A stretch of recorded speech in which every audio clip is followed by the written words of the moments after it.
Hi there, welcome to this short summary of our Learning Forum on Professional Self-Concept held on the 30th of March 2026. So we focused on teacher self-concept, which is a well-known part of educational research, but also it's really relevant to professional self-concept, so relevant to all of our professional services staff as well.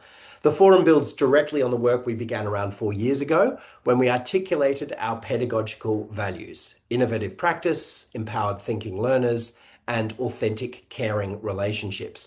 And those values have served us well over the last 4 or 5 years. But what we are doing today is discarding them, but asking a deeper question. What kind of professionals must we understand ourselves to be in order to live these values consistently? Similarly, our staff statement of commitment describes how we agree to act as colleagues and professionals, and underneath that statement is an assumption about who we believe we are and who we are becoming as a professional community. Today's forum is about starting a journey for ourselves to make that self-concept explicit. And I started in the forum by asking the question, when you are at your best professionally, how do you see yourself? And it was really great to see some of the answers. So you can see there's some great answers that people at the forum provided. Calm is the middle one, right in the middle, which is really quite interesting. Focused, organized, present, but also supported, collaborative, engaged, and respectful. So there's some great ideas that the staff came up with for us all to consider. When we talk about teacher or professional self-concept, it's important to be clear from the outset what we're not talking about. We're not talking about personality. We're not talking about confidence in the everyday sense of the word, of feeling good or bad about oneself. And we're certainly not talking about a vague sense of positivity. In research literature, teacher self-concept sits within a much more rigorous and demanding framework, the study of human agency. At its core is a deceptively simple question.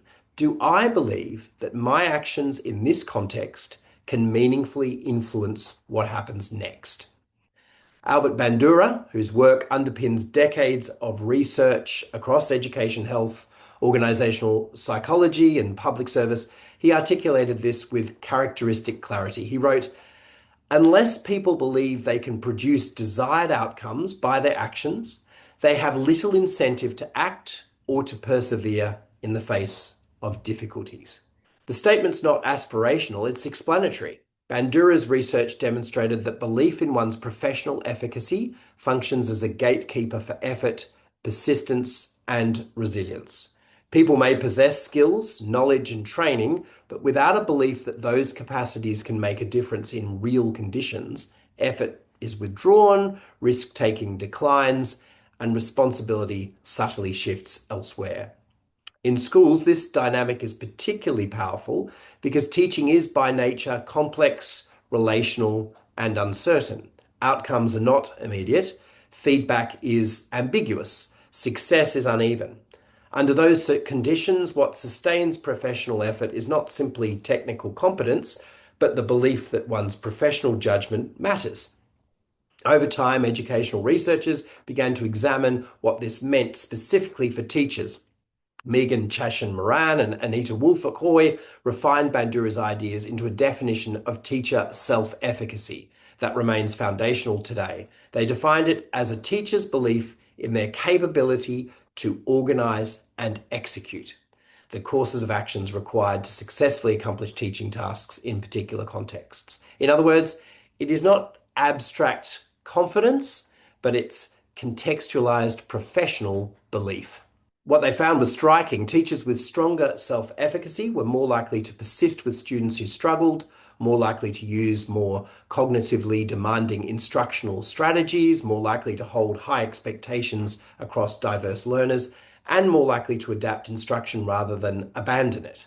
Just as importantly, these teachers reported higher levels of professional satisfaction and lower levels of emotional exhaustion. In short, teacher self-concept was linked not only to instructional quality, but to teacher well-being itself. At this point, the research took a critical turn. Scholars began to ask whether this was simply an individual trait, some teachers having it and others not, or whether something more systemic was at work. The work of Roger Goddard and his colleagues provided the answer. They demonstrated that what mattered most was not just individual belief, but collective belief. The shared understanding within a school that together staff could make an educational difference to students, regardless of background or circumstance. And they defined collective teacher efficacy as the collective self-perception that teachers in a given school make an educational difference to their students over and above the impact of their homes and communities. Their studies showed that this collective belief predicted differences in student achievement between schools more strongly than socioeconomic status. This finding has been replicated across context and was later synthesized by John Hattie in his landmark work on visible learning. Hattie synthesized more than 1,400 meta-analyses, and it placed collective teacher efficacy at the very top of all school-based influences on student achievement, with an effect size of approximately 1.57. This does not mean that belief magically replaces good teaching. It means that belief determines whether good teaching is sustained, refined, and collectively enacted. Hattie's careful on this point. Collective efficacy, he argues, is not about making teachers feel good about themselves. It is about a shared professional stance that says learning is our responsibility and together we can influence it. Where that stance exists, schools respond to difficulty with inquiry rather than resignation, and where it doesn't, schools respond with explanation and deflection. At the same time, another strand of research was examining the emotional and relational consequences of professional self-concept. A major meta-analysis by Zian Kuman explored the relationship between teacher self-efficacy, classroom relationships, and well-being. They found that teachers with stronger professional self-belief formed closer, more supportive relationships with students and experienced less burnout and responded more constructively to behavioral challenges. They described teacher self-efficacy as a psychological resource, something that protects professionals against stress whilst enabling them to sustain care and high expectations simultaneously. Up to this point, the research tells a compelling story. Teacher self-concept shapes persistence, instructional quality, well-being, and student outcomes. But it doesn't yet explain how these beliefs become visible to students or how they shape the everyday experience of learning. And this is where the work of Ron Ritchard, who we, of course, at St Leonard's College have worked with a lot, and Project Zero makes a decisive contribution. Ritchard's research begins from a simple but profound observation. Classrooms and schools are not neutral spaces. They are cultures, and cultures are shaped not primarily by policies or programs, but by the messages that are consistently enacted through everyday practice. Ritchard identifies 8 cultural forces on your screen now that shape learning environments: expectations, language, time, opportunities, routines, interactions, environment, and modeling. Among these, modeling holds a special place because it is unavoidable.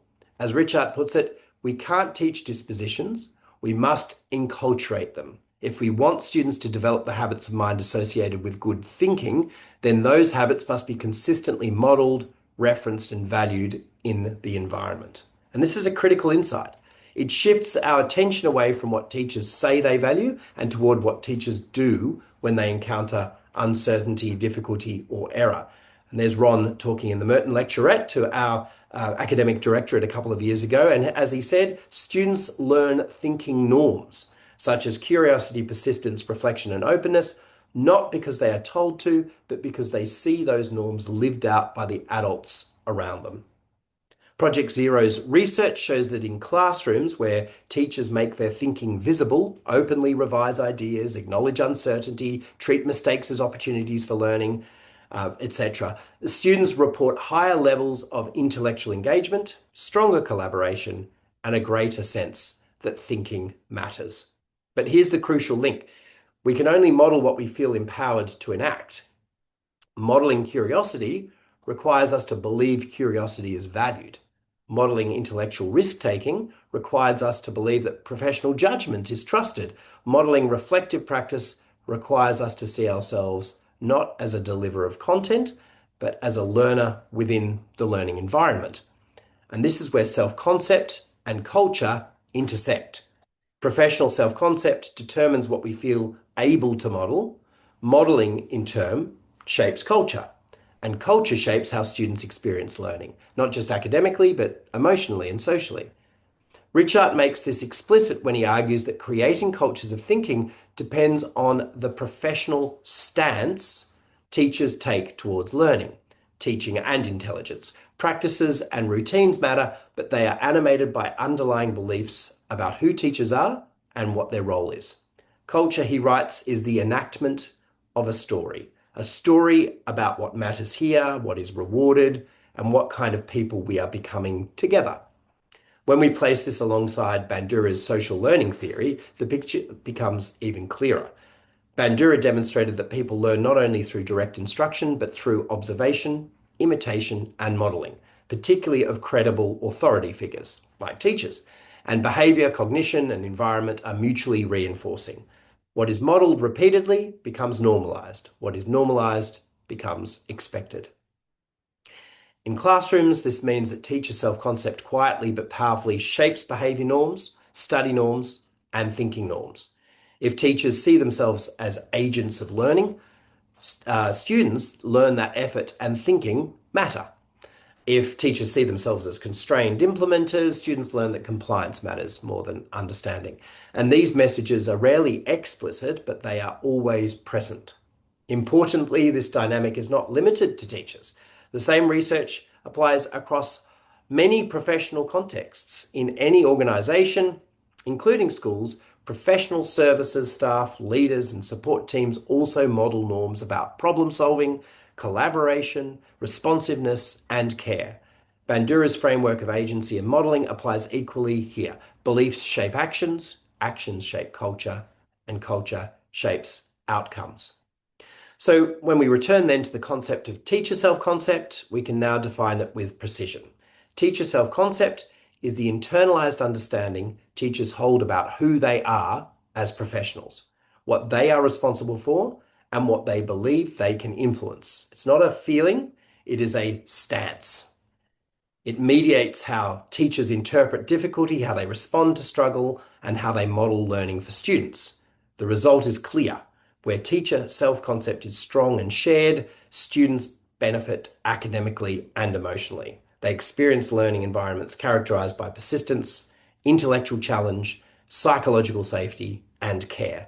Where it's weak or fragmented, even strong pedagogical frameworks struggle to take root. And so this brings us to the central claim of today's forum. Improving student wellbeing and achievement does not begin with pedagogical strategies. It begins with how teachers understand their role, their responsibility, and their capacity to make a difference. Teacher self-concept is the bridge between our pedagogical values and lived classroom culture. It is the invisible architecture that sustained learning when conditions are complex and outcomes are uncertain. And because culture is always being created, whether we like it or not, the question is not whether teacher self-concept matters. The question is whether we are willing to name it and to strengthen it and shape it together deliberately as a professional community. And that was the point in the Learning Forum when I asked the group to name it. So if you're watching this because you weren't able to make it to the Learning Forum, think to yourself, what is my stance as a teacher? How should we describe the stance of a St. Leonard's College professional?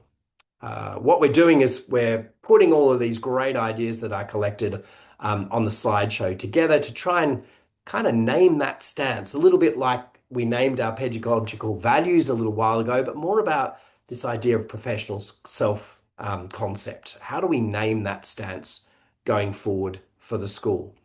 So if you're watching this and you'd like to be involved, please shoot me some ideas. I'd love to hear them, and I'm going to collate those over the next few weeks or so and go back to you with some asking for some feedback around our professional stance here at St. Leonard's College. Part of the process is also our supported professional reflection, and I also spoke about that at the Learning Forum because that's an opportunity for you to reflect on your own stance as a teacher, but also reflect on perhaps some of the things you want to do, the goals that you want to set yourself for this year. I'm really hoping that by the end of the last week of term, or at the very least in the first week or two of term 2, you've had an opportunity to meet your head of learning or a trusted colleague who you could see as a bit of a coach. Perhaps you coach each other. Perhaps you've had a chance to do a student survey with your class. And if you'd like to do that, please reach out to Rachel Nuttall, the academic leadership team PA, and she can set that up for you. Perhaps you've had a chance to be observed by your head of learning or somebody else who can give you a little bit of feedback about your teaching at the moment. All of those things can inform some of the goals that you set yourself this year and that you discuss with that coach or that head of learning or that leader that you'd like to meet with. Remember, of course, Lauren Anderson as well, our new head of professional practice, who can certainly support you in this process, as of course can I or Suzanne and the heads of school. So please start that supported professional reflection process. Start by filling in some of those forms that were emailed to you back on the 18th of February and again just last week before the Learning Forum.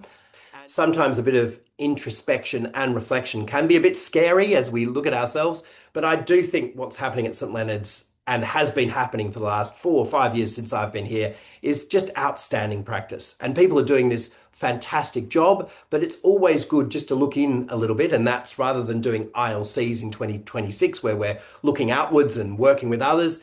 The supported professional reflection process is an opportunity just to look inwards and to have a think about who we are as teachers, what goals we want to set ourselves, how can we develop this really positive professional stance with our students that, as I've shown, it can be so beneficial to student achievement and to student wellbeing. Hope you found this helpful. Certainly reach out to me if you've got any feedback or any other ideas going forward. And we'll see you at the next Learning Forum in a couple of months.